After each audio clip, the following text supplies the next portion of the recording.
Fala pessoal, boa tarde, bom dia, boa noite. Eu estou aqui mais uma vez com o nosso Papo Reto, o podcast do Instituto de Engenharia de Mato Grosso. E hoje eu estou com Izan, né? Izan que está concorrendo aí à vaga de conselheiro federal pelo nosso CREA Mato Grosso. Conta um pouquinho para mim sobre a sua história, Izan. Rodrigo, primeiro, parabéns pelo teu trabalho. Você tem, assim, despontado, né, pelo Instituto com uma liderança que revolucionou aquilo que já tinha, há tempos atrás, também promovido um destaque muito grande. E quando fala do Instituto da Engenharia, tem um peso muito grande por causa da história. Exato. Aquilo ali tem pessoas que passaram ali, que construíram trajetórias, e eu tenho certeza que a tua também é de sucesso. Então, eu que agradeço pela oportunidade de estar aqui contigo. O teu projeto é fantástico.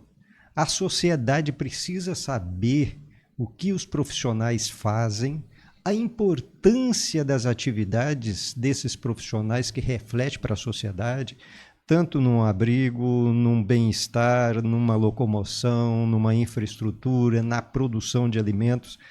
Então, isso é uma expectativa que muitas vezes a gente acha que a sociedade sabe, mas esses profissionais muitas vezes ficam escondidos aonde, pela própria atividade, e você vem trazer isso a público. E muito mais ainda, o sistema Confea-CREA, na qual você transita com facilidade, tem uma habilidade muito grande de relacionamento com todas as categorias, com a diretoria, com o presidente, com a mútua. Então, eu me sinto muito feliz de estar aqui e te parabenizo por isso. Agradeço, Zé. E essa é a ideia do Instituto, né? É ser um polo de congregação entre as engenharias, a agronomia e a ciência, né? Perfeito. A gente está sempre querendo buscar parceria, buscar apoio, né? Ajudar o máximo possível os profissionais e as entidades que estão junto com a gente no sistema. Perfeito. E o pouco que eu conheço, eu sei da tua integridade e do teu objetivo. É isso aí mesmo. Parabéns, parabéns. Muito obrigado. Parabéns. Zé. Mas me conta um pouquinho sobre sua história, Zé. Como que você decidiu fazer agronomia? Eu passei para medicina. Olha só. E aí... Que ano isso? Isso foi em 80... foi em 87, 88. Certo. E depois eu larguei, porque eu não tinha condições financeiras para efetuar o pagamento. E era uma universidade federal, particular, não era federal. E eu saí do Rio de Janeiro, Petrópolis, e vim fazer arquitetura na CESUP, em Campo Grande, a primeira turma de arquitetura da CESUP. E depois eu fiz a inscrição, cancelei, voltei para Cuiabá e passei para agronomia. Né? Fiz agronomia, iniciei a fazer o curso de agronomia. E logo 2 anos depois, um ano e pouco depois, veio a Unic. E aí eu falei, eu vou levar esses 2 cursos. E aí eu toquei, né? Agronomia durante o período de manhã e à tarde, e à noite eu fiz direito. Legal. Então, imagina como que é. E ainda, dentro disso aí, na época eu tinha 2 máquinas de esteira que eu prestava serviço na área rural. Então eu já vinha terça-feira e quinta-feira à noite para o curso de Direito, já com ela carregada, com tambor de óleo, com graxa, com as peças que precisava, tal. E eu já saía dali madrugada e ia embora. Quando eu chegava na área, na fazenda, e uma das máquinas estavam quebrada, nossa, já tinha certeza que eu perdi a aula de agronomia. Né? E aí a agronomia para mim foi assim um curso muito bom, mas eu eu não consegui viver ela intensamente, né? Como acadêmico, porque nessa época eu trabalhava muito. E para me manter, para me sustentar, para me ter as minhas atividades aí do dia a dia, né? E depois que você concluiu a graduação, sua atividade mais efetiva foi aonde? Foi no campo, atendendo o interior aqui no Cuiabá mesmo? Eu abri 3 propriedades rurais. Uma em Chapada do Guimarães, Nova Brasilândia e lá em Cáceres. Então eu abri as propriedades. E era na época que o CBT era o trator, né? Uhum. Então naquela época era CBT a C10, você estava com a traia pronta. E foi isso que eu fiz. Eu abri uma propriedade, transformei ela em pastagem, fiz a minha tese na época em enleiramento por curva de nível, que eu fiz a defesa na UFMT, no curso de agronomia, na prática, fazendo isso na prática, porque essa propriedade ela tinha um teor de argila muito baixo, arenoso, então eu tinha que fazer o enleiramento no CBT. Legal. Que chegava final de tarde assim, o braço estava com febre de tanta dor, né? Certo. Então eu ia tomar banho, fazer a jantinha ali, pegar a rede, dormir no outro dia cedo, levantar para trabalhar. Mão na massa mesmo, né? Sempre, sempre. E nunca na minha vida eu achei que um trabalho, seja ele qual for, ele é mais importante do que o outro. Legal. O que interessa é você fazer acreditando naquilo que você sente no momento que é oportuno. Entendi. Né? E como que foi a sua trajetória dentro do conselho? Em que momento que você achou que fazia sentido? Por isso que é bom estar gravado. Vamos lá. E como que foi a sua trajetória dentro do conselho, Izan? Que momento que você decidiu ser conselheiro, ou entrar dentro do CREA? Como foi essa trajetória? Aí já é mais profundo, porque em 2012 eu fui acometido de câncer. E a minha vida sempre foi assim agitada, corrida, e eu tinha recém saído da Petrobras, onde eu prestava serviço ali junto à presidência da Petrobras. E eu morava em Brasília nessa época. Então eu resolvi voltar para Cuiabá, porque quando eu tive o diagnóstico de câncer, o sentimento que veio para mim era morte. Né? É pesado. E eu com a minha esposa, um casal, o meu filho e minha menina. Então eu falei, eu vou voltar para Cuiabá. E ali os pais da minha esposa em Cáceres, os meus pais morando aqui em Cuiabá. Então foi a primeira coisa que eu pensei. E eu passei para o procedimento cirúrgico e fui uns 6 meses nesse tratamento aí posterior, depois todo aquele pré-requisito de exames até completar os 5 anos. Mas o que mais me pegou foi o psicológico. Sim. Eu entrei em depressão porque minha vida mudou. Eu dormia num lugar, amanhecia em outro, almoçava em outro, enfim, era um dia a dia agitado. E nesse período, quando eu me vi deitado numa cama, sem condições de tocar nada, de fazer nada. Então eu só tinha parede do lado para me virar e chorar e passar esse momento. Quando eu passei e saí dele, eu falei, eu vou criar um propósito de vida que eu não tenho. Bacana. O meu propósito de vida era trabalhar, produzir, que não está errado, mas aí eu falei, eu vou fazer algo que seja útil, que eu possa doar, devolver para a sociedade aquilo que eu já recebi dela. Né? Eu passei pela Universidade Federal, que não paguei absolutamente nada lá, passei por uma empresa multinacional, Petrobras, uma das maiores do mundo, tive um aprendizado fantástico. Então eu falei, eu vou doar meu tempo. E eu fui para a OAB. Como advogado também fui para a OAB. Fui lá, olhei e percebi que não tinha muito o que construir. Aí fui para o CREA. Como que é isso daqui? Como que é? E aí eu fiquei 6 anos como suplente, adjunto de conselheiro. Certo. Não é porque não tinha vaga, eu fiquei lá. Mas todas as plenárias, todas as reuniões de câmaras, eu como adjunto de conselheiro estadual, eu estava lá. E eu participava. Ali na assessoria técnica, eu dava os meus palpites, contribuía, participava, até eu entender que eu poderia realmente contribuir. Sim. Né? Então, além de tempo, eu percebi que eu me sentia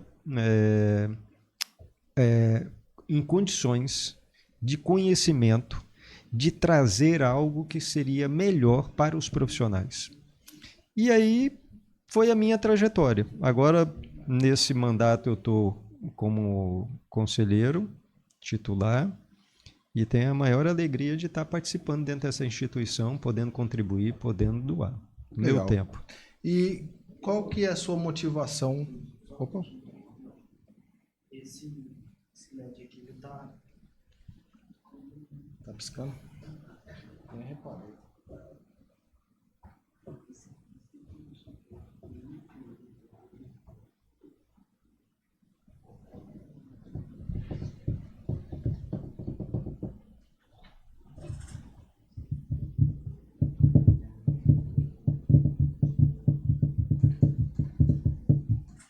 Papo reto, voz da engenharia.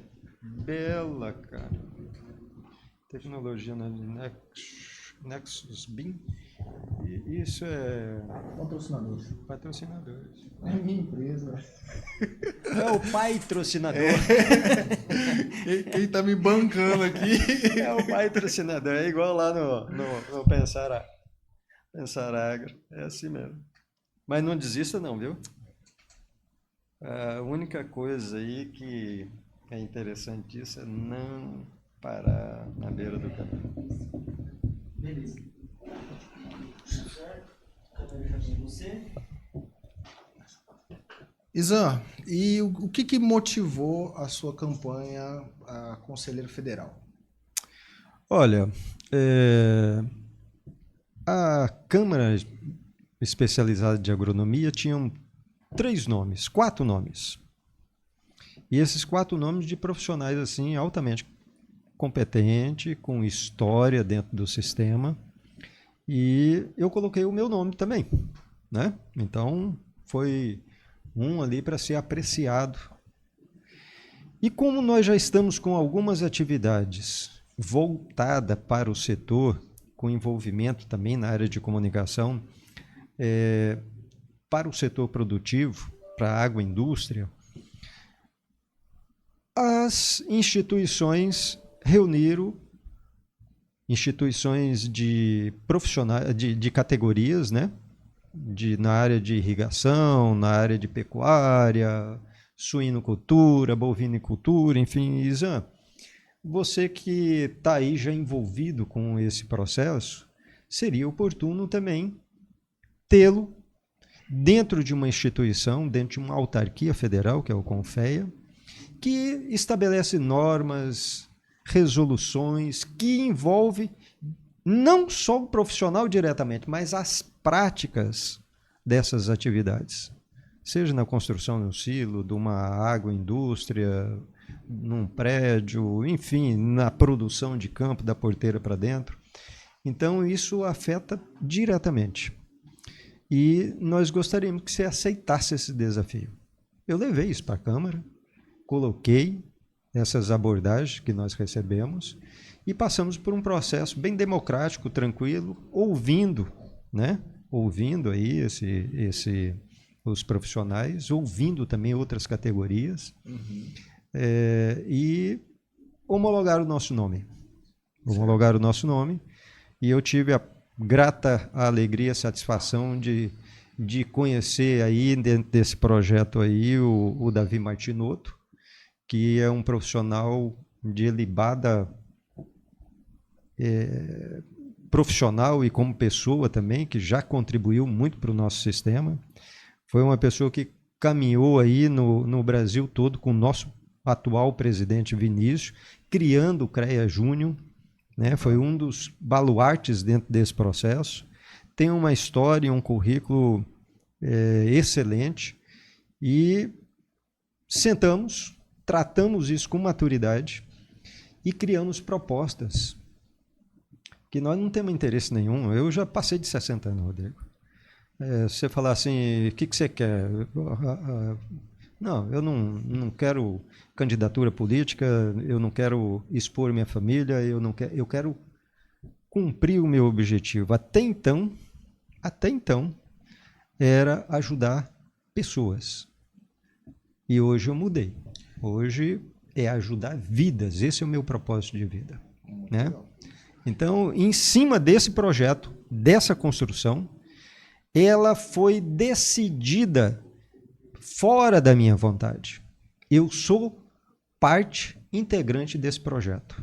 Isa, do ponto de vista de trabalho dentro do conselho, o conselheiro estadual diverge em que do conselheiro federal?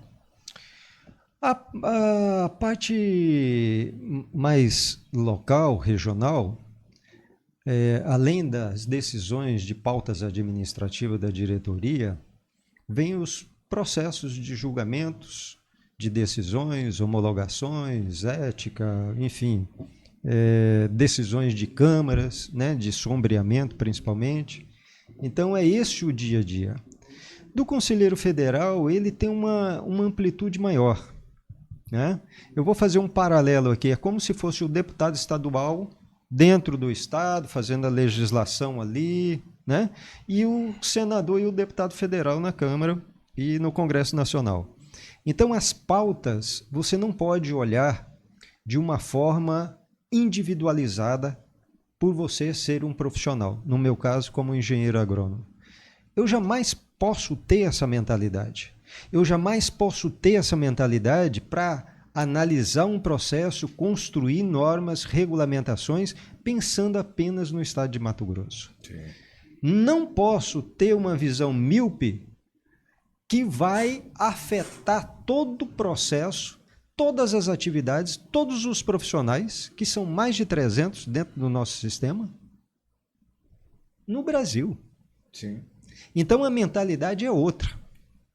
A construção de posicionamento institucional no Confea é totalmente diferente. E tem mais. Posso, sim, e devo, é uma atribuição do conselheiro federal, trazer para a base dele recursos de fundos perdidos e com propostas concretas para trazer investimentos em determinados setores do CREA, que é no estado de Mato Grosso. Esses investimentos viriam da onde? Do Senado? Do próprio, Congresso, não, do próprio autarquia, do próprio Confea.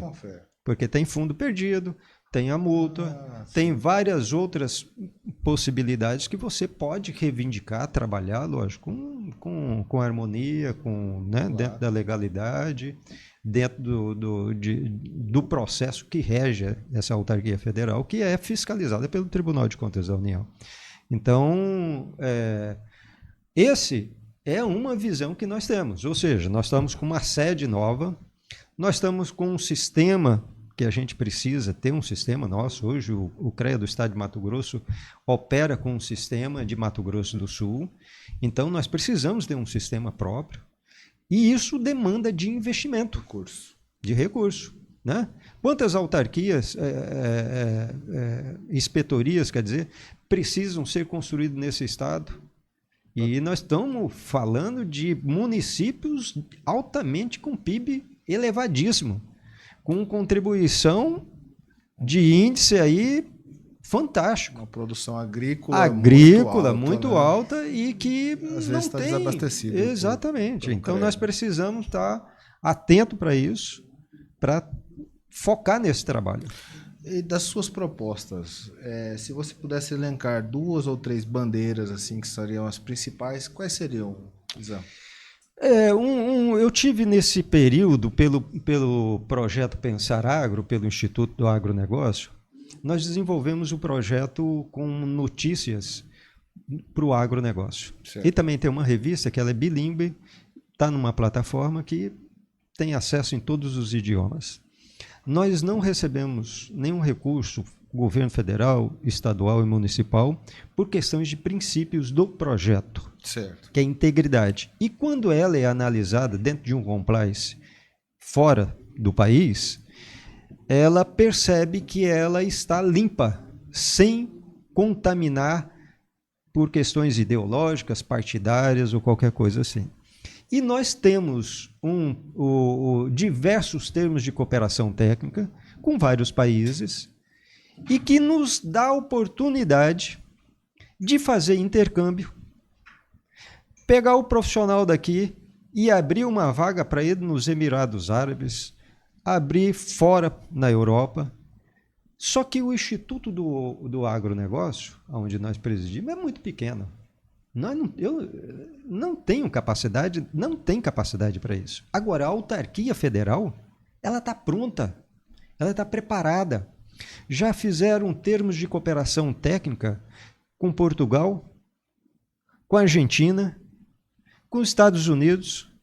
Então, uma das propostas que nós temos é ampliar a relação internacional para que os profissionais do sistema tenham uma atuação, não só a visão, mas uma atuação de forma global. Porque o que se manifesta hoje em todos os tratados comerciais, Mercosul e União Europeia, um exemplo. O que nós temos?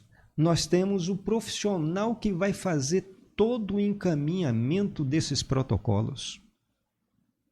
É o engenheiro sanitário, é o engenheiro ambiental, é o engenheiro de produção, é o engenheiro florestal, é o engenheiro agrônomo. Então, civil, todos eles estão dentro desse processo, dessa cadeia. E se ele não tiver preparado para ter um olhar, um relacionamento com as instituições de forma global, ele não vai conseguir concluir um protocolo com qualidade. Então, essa é uma das propostas. Ampliar o termo de relacionamento técnico e cultural do CONFEA com as instituições internacionais. Eu lembro que essa gestão do CONFEA, posso estar enganado no processo todo, mas eu acho que ele aproximou numa certificação para engenheiro agrônomo atuar nos Estados Unidos. Né? Exatamente, na academia da agronomia nos Estados Unidos, então, americana. A proposta seria meio que ampliar esse processo para as outras profissões e para outros mercados, vamos dizer assim. Né? Exatamente. O que foi firmado com os Estados Unidos está muito limitado em termos de atividade, né? De acadêmica ali, agronômica. O que nós queremos é ampliar isso, né? O nosso desejo. E o nosso presidente atual, o Vinícius, ele tem vocacionado a autarquia, o sistema CONFEA-CREA, direcionado nesse sentido. Legal. Né?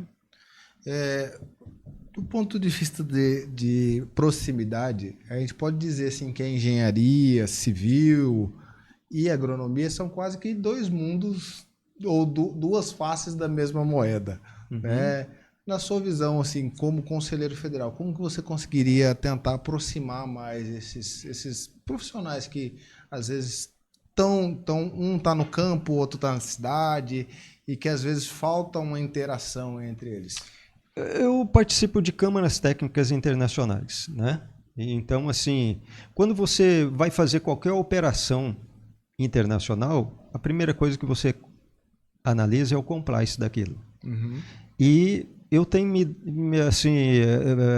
isso para mim virou uma rotina, porque não tem como você visualizar a evolução de nenhum projeto, seja em que esfera seja, pensando só num profissional. Ele tem que ter a visão, e principalmente no meu dia a dia, dentro da associação de bancos, eu cuido da área de agronegócio e agricultura familiar. Qual que as instituições bancárias fazem? Ela não quer um parecer do engenheiro técnico agrônomo. Não, ela quer do ambiental junto ele quer da geologia junto. Se for aprovar algum investimento de armazém, de qualquer uma agroindústria, isso cresce em termos de presença, participação profissional. Então eu não vejo assim muita aresta, entendeu?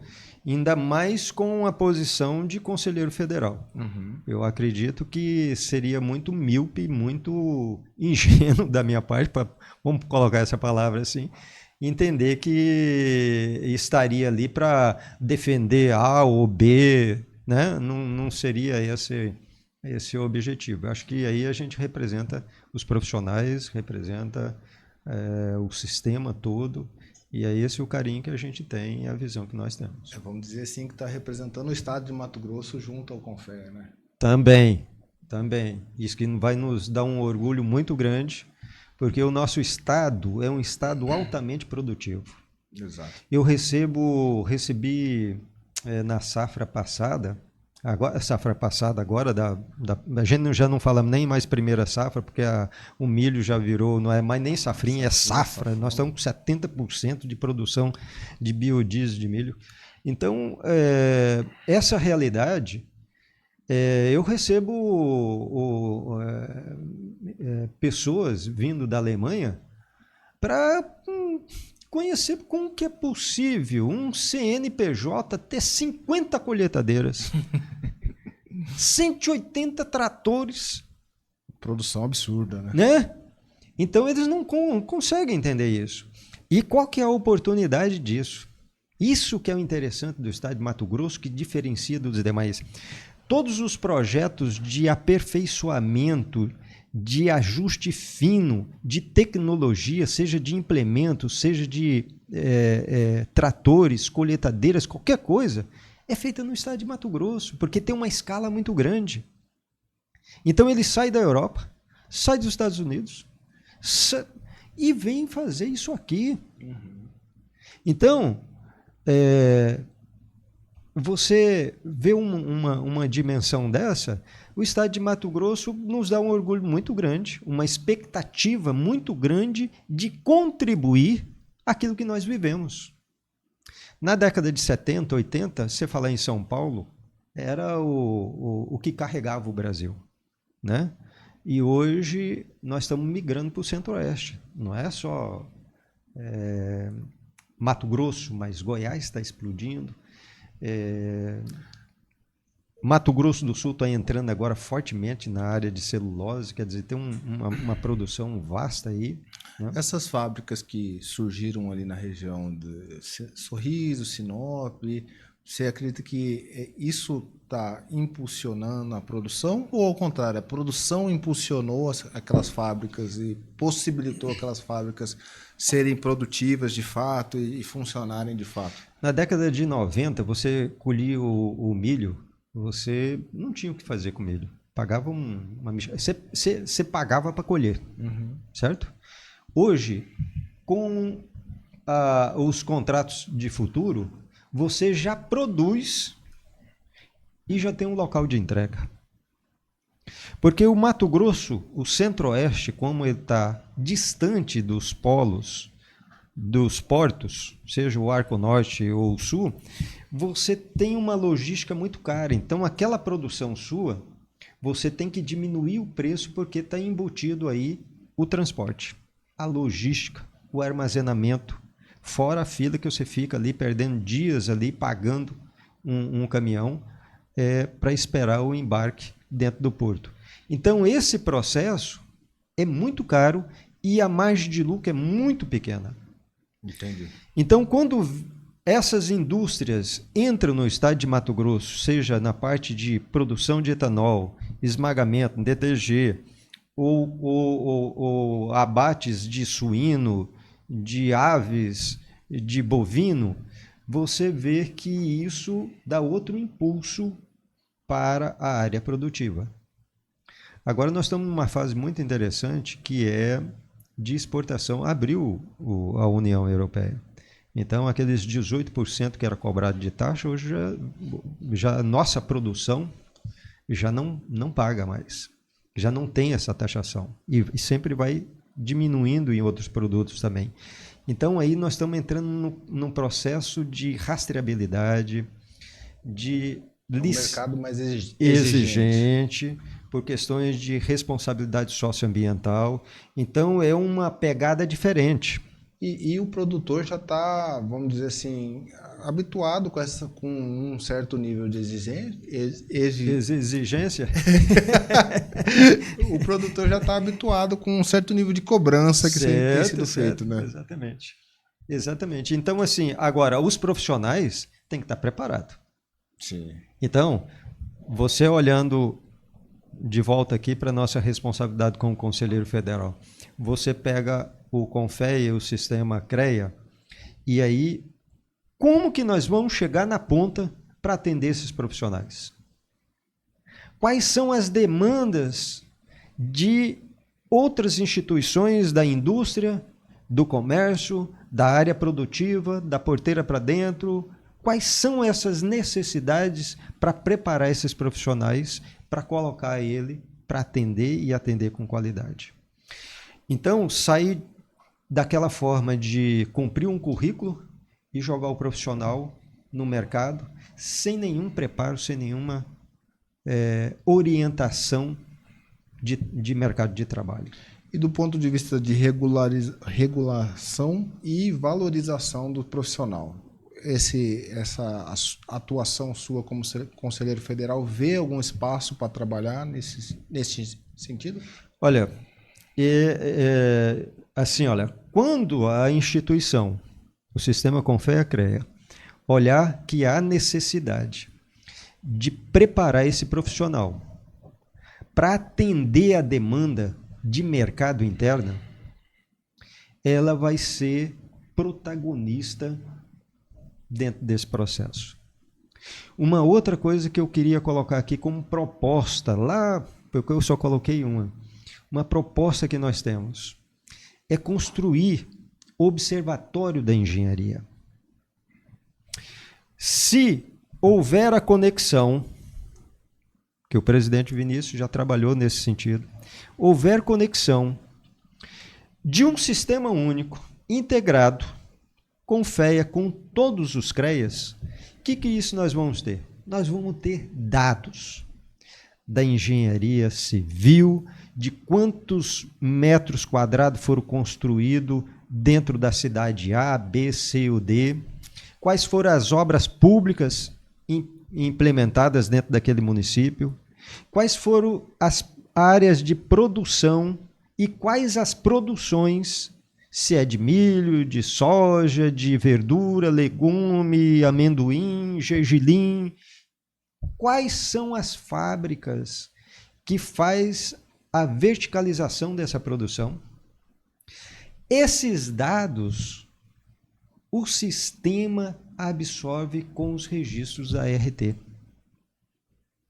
Quando isso é tratado, ela pode ser transferida para o poder público, esses dados, para orientar nas políticas públicas municipais, estadual e federal.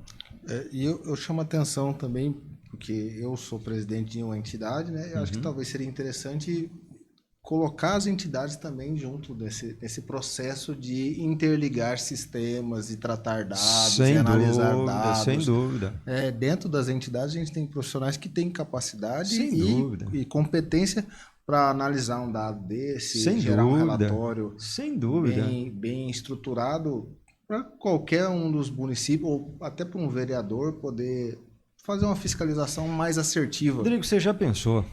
Aqui, vamos cair aqui em Mato Grosso, aqui no CREA de Mato Grosso.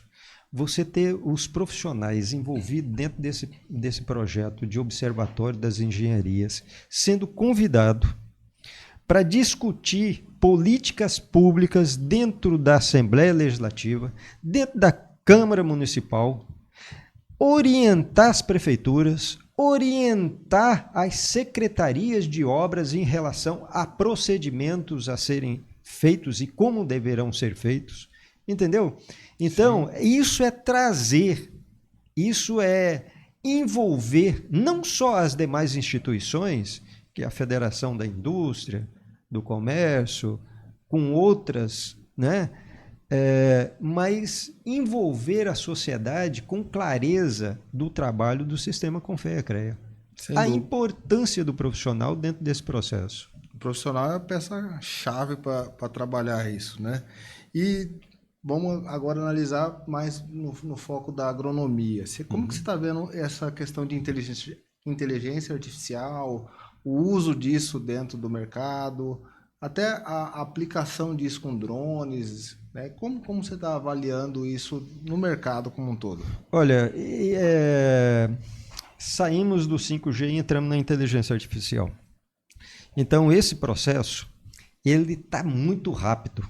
Os profissionais não estão conseguindo acompanhar isso. Tratar essas informações e utilizar essas ferramentas precisa de capacitação. Então, nós temos excelentes profissionais que construíram esse estado, que desenvolveram variedades, né, produtivas e que têm grande dificuldade de acessar um telefone. E o telefone para ele talvez tenha vários recursos, mas ele consegue só ligar e receber ligação. E é assim, eu faço esse paralelo, não desprezando isso não, mas nós precisamos capacitar os nossos profissionais.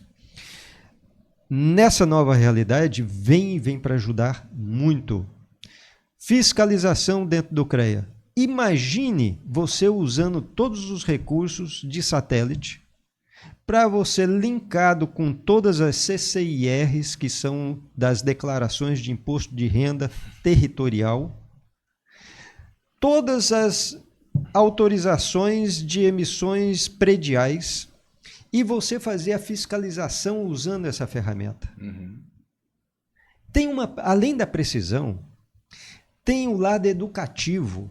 Não seria aquele momento de punir ou de intervir em processos que poderiam trazer danos, mas poderiam tratar isso de forma com o profissional ou com o proprietário, com a empresa, dizendo, olha, você tem 30 dias para você regularizar esse processo, porque você precisa de um responsável técnico para isso. Para mim, que sou engenheiro civil e atuo na construção civil, é relativamente claro quando um profissional que não é um profissional habilitado está atuando na minha área. Né? E dentro da agronomia, isso é claro também, é evidente quando, por exemplo, alguém lá no campo começa a invadir, de fato, as decisões de um engenheiro agrônomo, ou ainda tem uma sobriedade, ou tem uma nebulosidade nessa avaliação? Tem. Mas assim, o excesso, muitas vezes é pela empolgação. A pessoa, pelo lado empreendedora dela, muitas vezes é um engenheiro civil. Ele iniciou a fazer um levantamento e aí ele foi para um drone. Aí daqui a pouco, né? E aí ele inicia a fazer algumas coisas que, como empreendedor, ele está investindo dentro do projeto da empresa dele. Sim. Mas, na realidade, ele acaba realizando. Então, é essa orientação que o profissional precisa ter. Olha, essa área aqui é competência para tal profissão. Essa daqui você pode desenvolver para a sua empresa, mas é tal. Então, é mais orientar do que ficar discutindo processo em câmaras de sombreamento. Eu acredito que isso é correr atrás do rabo, entendeu? A gente tem muito mais para entregar para a sociedade, para entregar na ponta para os profissionais, do que ficar ali discutindo essas matérias que já chegam numa situação que não era para nem existir. Entendi. E do ponto de vista da sociedade, sociedade e profissionais de forma geral, às vezes entende que o sistema, o CREA, o Confeia, estão muito distantes ali da atuação dele como profissional. Você vê que a sua atuação como conselheiro federal pode minimizar isso, pode ajudar a mudar essa percepção? Todas essas propostas de observatório, de ampliação da área de ações internacionais, tudo isso, ela vem envolvendo as instituições que representam parcelas dessa sociedade. E a sociedade, ela tem assim olhado de uma forma mais... Você vê que os hábitos dessa nova geração já mudaram bastante. Antes você construía uma casa com 3 quartos, você só ocupava um, mas era na possibilidade da minha mãe vir, do meu irmão vir, do meu amigo vir, né? Uhum. Então essa já não é uma cultura. Então ela se interlaça dentro de culturas, de gerações de culturas, e que isso o sistema tem que estar atento, né? Não é porque nós fazíamos de uma forma que hoje é viável. Então essa relação com a sociedade, em estar em eventos sociais, trazendo de forma de patrocínio, ou como você está fazendo, que é uma forma excelente. Quantas pessoas que não vão ouvir, que não vão assistir e falar, poxa, eu nunca tive essa observação pelo CREA, nem sabe o que é CREA, nem sabe o que é Confeia. Às vezes não entende essa diferença. Não né? entende, nem sabe que aquilo aquilo serve para quê. Então, a gente precisa deixar claro a nossa posição, né? Como um sistema do jeito que a OAB é. Se você virar para a OAB hoje, você pegar um rapaz de 14 anos, um senhor de 90 anos, ele sabe o papel da OAB. Sim. Né? E o que ela representa dentro da sociedade. Nós precisamos construir essa imagem. E urgente. Isa, qual mensagem você deixa para o profissional que hoje está pensando em não votar nas eleições do CREA? Não faça isso. Não faça isso. Porque o pior é a omissão e depois iniciar a falar mal. Aquele que virou as costas para o sistema e fica falando mal, eu já fiz 17 municípios esses dias. E assim, escuto isso diariamente. Eu até me arrepio. Eu fico, cara, como que pode? Tem pessoas que a gente está dentro desse processo para proporcionar uma melhor atuação do nosso sistema para o profissional. Muitas vezes ele está naquela fase de produção, de subsistência, de ganhar dinheiro, de manter família, de fazer. Mas tem outros também que estão dispondo do seu tempo para ajudar, para melhorar isso aí. Então, não deixe de votar. E a eleição está tão facilitada, né? Vai ser online, dia 3 de julho. Outra coisa, prioridade. Efetua, entra dentro do seu cadastro, vê se o seu e-mail está correto, se não, regulariza, porque você vai receber a senha para você votar por intermédio do teu e-mail. Então, tem que estar em dias. Tem que estar em dias, né, com tua anuidade em dias. Então, faça isso que você está fazendo para você mesmo. Não está fazendo para quem é candidato ou para quem está ali dentro do sistema. Não, pelo contrário. E outra coisa, a multa. Você que não conhece a multa, puxa, vai descobrir o que é a multa, que tem vários benefícios para o profissional que eles não sabem. Sem dúvida. E só para reforçar, né, a eleição é dia 3 de julho, né, elas serão por seguintes cargos: presidente do Confeia, presidente do CREA Mato Grosso, conselheiro federal na modalidade agronomia, diretor-geral da Mútua de Mato Grosso, diretor financeiro da Mútua e diretor administrativo da Mútua. Tá? Isa, para a gente encerrar, qual seria, assim, se você pudesse resumir em uma frase, o que representa a sua candidatura para os profissionais aí de Mato Grosso? Representa algo que seja transparente, claro. Não estou com nenhum interesse de pôr a bunda numa cadeira para massagear o meu ego, mas para trazer representatividade, para trazer propostas dentro desse projeto que foi construído, que me convidaram e eu aceitei. Então, a minha palavra final aqui seja o seguinte: eu sou uma opção.